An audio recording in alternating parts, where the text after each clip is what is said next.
that's why this triggered this law which obliged the government to vote in, because they didn't want to vote in it either. No other country got a vote in it. Yeah. I mean, it's shocking, it's disgraceful how these top-level people in Austria, was the Chancellor and the Foreign Minister, just met behind closed doors, signed the Lisbon Treaty, didn't even get a parliamentary vote, and with this sold the whole country into slavery. The other thing the EU Lisbon Treaty allows is that the EU can actually come in and take your resources. They can take water from a country under the pretext of global warming. They can actually take food, water. They can say it's an emergency. The EU needs your rivers, your water, your food. And they can do this under the Lisbon Treaty. That's so interesting. It's really interesting, in the light of what I was talking about yesterday, actually, that the plans to put these heavy control structures in place, just brick by brick. They're still trying to do it. Already there. Now with the Lisbon Treaty, I think they've put the structure in place. Now the dilemma is they can't implement it because the people are not going along with it. So they're not quite sure now, can we get away with it or can we not get away with it? If we, get our nuclear bomb going up, will they believe it? First they have to build up a plausible narrative, get the war starting in Iran and Israel. Yes. Then it might be plausible that some Arab terrorists, want to attack Europe, and then they have to get some sufficiently gigantic thing going to get people terrified, and then they can't be sure that the people are really going to go along with it. And the more it drags on, the more behind schedule they become. Yeah. The more likely they are to make mistakes, the more likely they are to do something that's so crass that people will just see, wait a minute, why they're doing this? Well, I think the problem with it was with the swine flu. They originally, it was all planned for the bird flu. The pandemic, global pandemic management system was designed for the bird flu. Yes. The Baxter was the attempt to start this global pandemic. It was very much like that story I told yesterday about the B-52 bomber that flew from Minot Air Force Base down to Barksdale in 2007 with the nuclear missiles on it, and then nothing happened after that. But it was meant to. Yeah, well, then they were in the dilemma a few days. After I filed the charges, frankly, then appeared the swine flu, because they obviously decided they can't get away with the bird flu. Too much evidence that they're up to something. Then appears the swine flu out of nowhere, but they had a problem that the virus that they released, they misjudged it. That they thought they'd released a very virulent form that was going to bury deep into people's lungs and create all this, shocking damage very quickly. And it didn't. It became milder and milder and milder. Yes. They've been working on it really hard, trying to get it more lethal, and they haven't quite managed it. And so we've been very lucky, Bill, because if they had got a lethal thing going, there wouldn't have been the atmosphere in which information about the vaccine could spread. And even the mutations haven't materialised, have they? Receptor binding domain 225G, I think, which Henry L. Nyman talks about. That's what was affecting a lot of people. Not a lot of people, but an alarming number, an alarming small number of people in Ukraine. It's the thing that went straight to the lungs, and people were talking about the Ukraine plague and stuff. But that fizzled out, isn't it? Yeah, I don't know what's happening. Getting a lot of help from some place, Oh yeah. That they're doing their best to get all these things started, and they're just not working out. It's just not working out. Fizzling out, not quite working. And then of course the big problem they've had now is that there's no way people can see why all the government should take these emergency measures when there's absolutely no pandemic. There's no swine flu, there's no sickness, there's no illness, there's no proportion. It becomes obviously a propaganda thing, and so if they suddenly explode a nuclear bomb tomorrow in Berlin and say it was Al-Qaeda, who's going to believe it? This is the fourth or fifth time you've mentioned the nuclear bomb in Berlin. Should my friends in Berlin get worried? No, I'm just thinking, if I were them, I'd realise, they really have to up the stakes. That's the kind of thing they've got to do. They have to go really away from just a shoe bomb or whatever. They have to really go for a major thing. Yeah. And I think they have to go for Europe. They have to try and get the EU fighting in the Middle East or against Russia or against China, and bring the really major power blocks into play.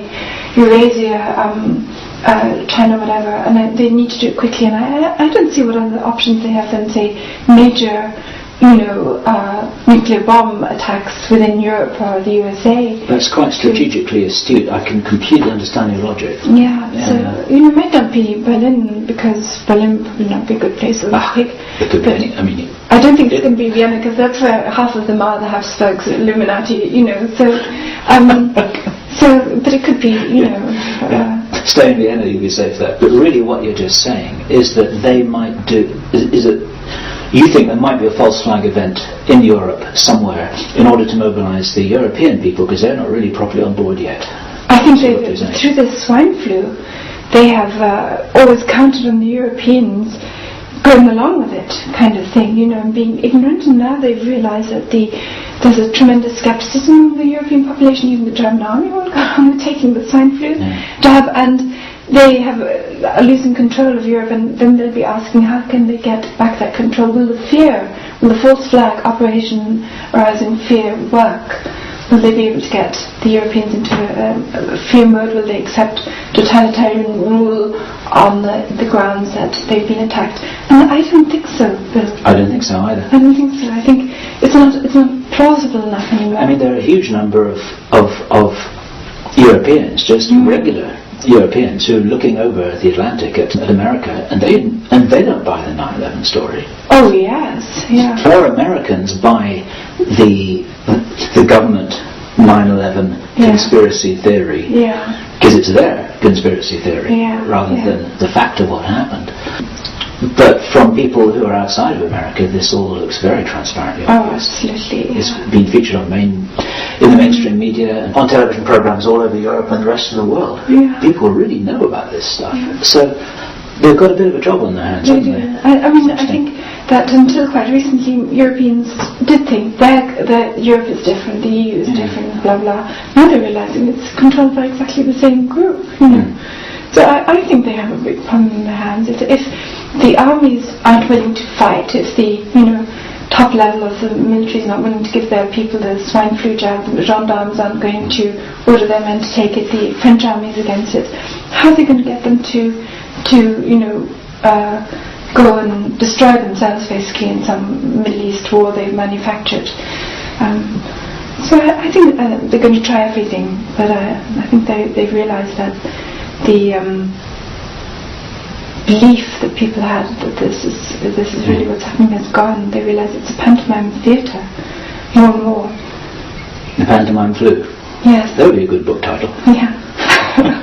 It's a good one. Yeah. Okay. Wonderful. Okay. Thank you so much. This has been a great audio interview right at the back of the video interview here. I'm delighted.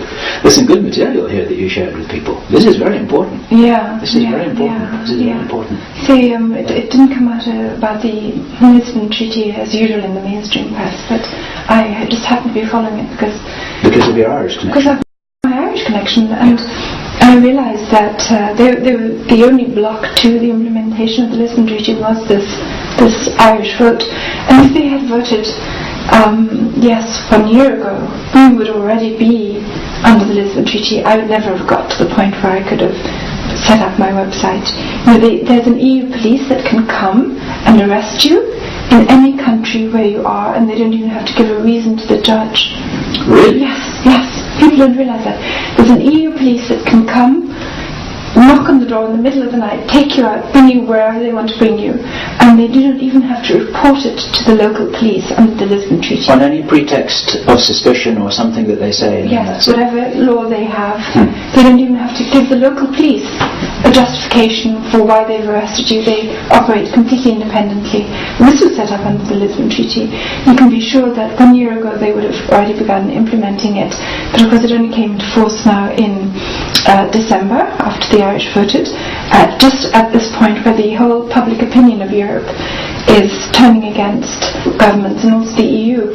The EU regulator, the European Medicines Agency, which is 2/3 funded by the pharmaceutical companies and subordinate to the business commission, of the Economics Commission of the European Union, not the Health Commission but the Business Commission, was one of the main perpetrators of this crime, you can call it, because they allowed these vaccines to go onto the market and circumvent all the clinical trials for safety and efficacy, that they're absolutely 100% complicit in the whole thing and can be shown to do that. They're the EU-wide regulator who gave permission for these vaccines. So I'm going to implicate also the EU in the whole thing. This is an important package of information actually for all of the European viewers and listeners here to really take on board. They've got to dig deep into this. So thank you for that. Yeah. This was something I didn't even know we'd be talking about, and that's fascinating. So it's not quite over yet. Not quite. No. It's really, I think, a question of mobilizing public awareness for the next few months, Bill. I think if we get to June without a major catastrophe in September, then I think the awareness has been so exponential that there's no way they can do anything. If we can get through this year, we'll be out of the woods. Absolutely. I think even through this half year, I just feel from summer it's going to be much easier for us. We're already will be out of the woods. A lot of people listening to this will also be waking up to the fact that they have to do something themselves. They're here for a reason also. They need to mobilize in whatever way is right for them. That's my message for them. Yeah. Wonderful job you're doing. So, thank you again for everything you've been doing here to raise public awareness and make sure that these things don't